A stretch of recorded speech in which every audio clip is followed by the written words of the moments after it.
Through to Jardine. Jardine working his midfield triangle, left foot shot, and it's a good one, and it's there! Sandy Jardine didn't scream to be heard. He didn't throw elbows or chase flashbulbs. But when Rangers were in chaos, his silence was louder than a stadium. He was the man who never asked for the spotlight, and still ended up carved in stone. No swagger, no drama, just a calm authority that made fans trust again, made teammates breathe again, made opponents hesitate. There was a poise to him, the kind that couldn't be taught, only carried like an instinct. Some men are born with timing. Sandy Jardine was born with balance. He didn't dive into tackles to impress. He stepped into moments that mattered. With the game rushing forward like thunder, he moved through it like still water, cold, clean, unshakable. And maybe that's why his name still lingers. Not in chants or headlines, but in the quiet moments. In the hush before kickoff. In the stillness when a fullback stands tall, calm against the storm. Because Jardine wasn't made to dazzle. He was made to last, to stay, to show what loyalty looks like when it wears boots, and never asks for applause. Subscribe if you still believe men like Sandy Jardine deserve to be remembered right. William Puller Jardine was born on December 31st, 1948 in Edinburgh, just a few streets from Tynecastle Park. The sounds of hearts filled the neighborhood, but even as a boy, Sandy never followed the crowd. He followed control, he followed discipline, he stood out early, quiet, composed, fast without showing off. In 1964, Rangers saw it too.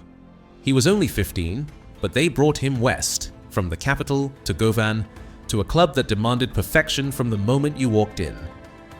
He began as a wing half, all energy and clean touches. But they saw something deeper.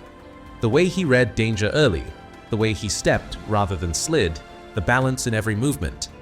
So they shifted him to right back. And from that moment, he never looked out of place. Jardine made his Rangers' first team debut on the 4th of February 1967, v Heart of Midlothian. And it wasn't nerves or adrenaline that marked him, it was control. A teenager who played like a veteran, trusted with a shirt that carried weight, from the shadow of Tynecastle to the spotlight of Ibrox. The quiet lad from Edinburgh had taken his first step toward becoming a legend in royal blue. By the late 1960s, Sandy Jardine had become a fixture in the Rangers' first team. He wasn't just dependable, he was different. He had pace, he had precision. And he brought something Scottish fullbacks rarely showed in that era: intelligence on the move.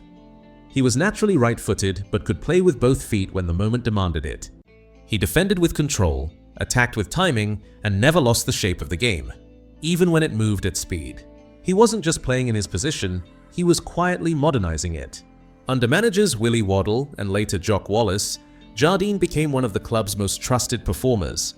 Between 1967 and 1972, he was almost ever present, calm in old firm battles, reliable in Europe, and vital in the squad's evolution. He lifted his first major trophy in 1973, the Scottish Cup, won against Celtic. But by then, the groundwork was already laid. Rangers fans knew, teammates knew. And so did opponents. This wasn't just a good defender, this was a fullback you could build a decade around. And in 1972, Sandy Jardine would step into football history, on the biggest night Rangers had ever known. On May 24, 1972, Rangers played Dynamo Moscow in the European Cup Winners' Cup final at Camp Nou, Barcelona. It was the club's first European final in 5 years. The pressure was enormous, but Rangers started with clarity. Colin Stein opened the scoring. He played the full 90 minutes in the final and made important defensive contributions as Rangers held on to a 3-2 victory in the Cup Winners' Cup at Camp Nou. It wasn't just a medal. It was a turning point. For the club, for the fans, and for a player whose consistency had finally been rewarded with glory. That night in Barcelona didn't make Sandy Jardine a legend. It confirmed what Rangers fans already knew. Sandy Jardine made his international debut for Scotland in 1970. No noise, no spotlight, just the same calm assurance he'd shown at Rangers. Between 1970 and 1979, he earned 38 caps for Scotland, scored 1 goal. Each one quietly earned, each one cleanly played.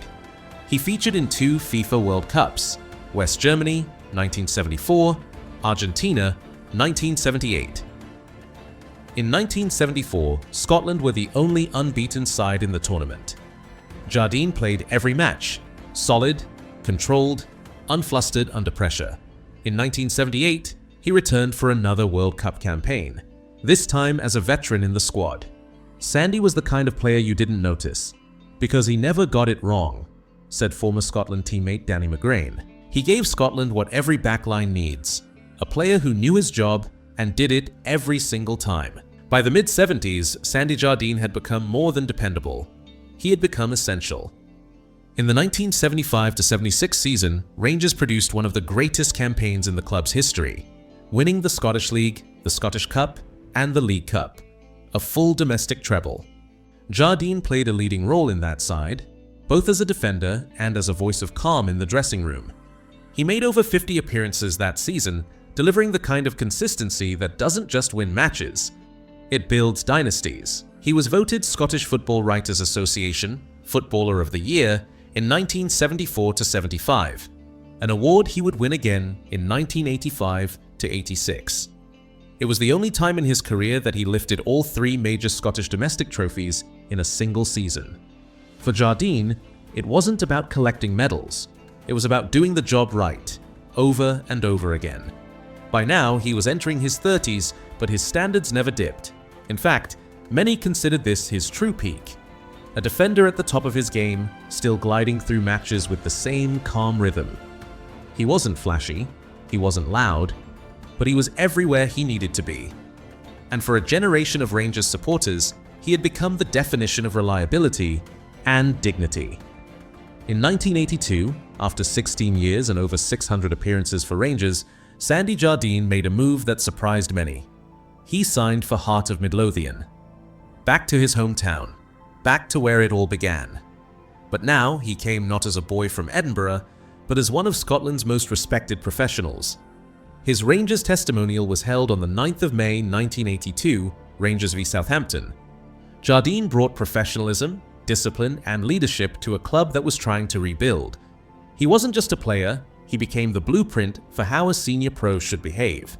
Over the next 5 seasons, he made almost 200 appearances for the club. In 1986, at age 37, he helped Hearts come within minutes of winning the Scottish League title, only to lose it on the final day. He had nothing to prove, but he played every match as if it still mattered most.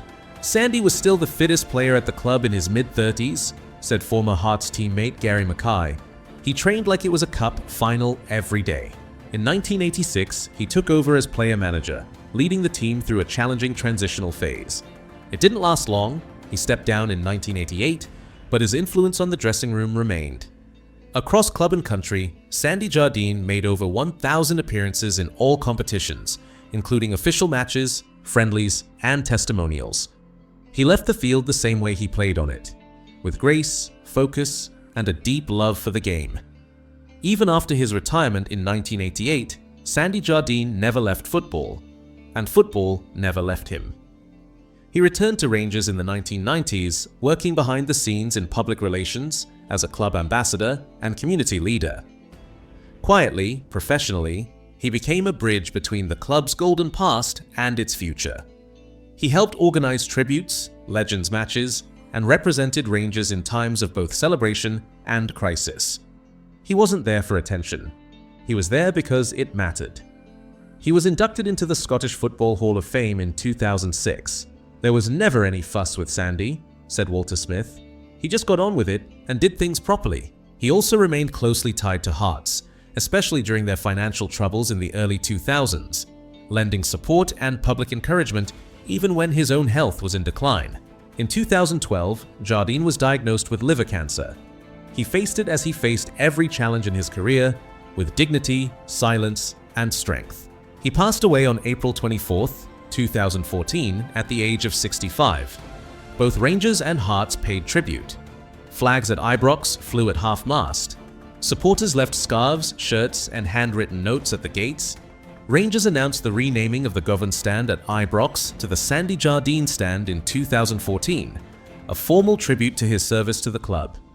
Not all legends come with headlines. Not all greatness needs volume. Some just turn up, week after week, and never get it wrong. won a European trophy, lifted trebles, and represented his country in 2 World Cups. But he wasn't remembered just for the numbers. He was remembered for how he carried them, with silence, with standards, with the kind of dignity that doesn't age. He never chased cameras, never looked for controversy. He just did his job, better than most ever could. "You could trust him with anything," said Walter Smith, on the pitch or off it. Sandy Jardine didn't just play for 2 clubs, he built something for both of them. A legacy of trust, of pride, of quiet excellence. Because legends don't always shout. Some are heard more clearly in silence. Subscribe if you believe football still belongs to men like him, the quiet ones, the true ones.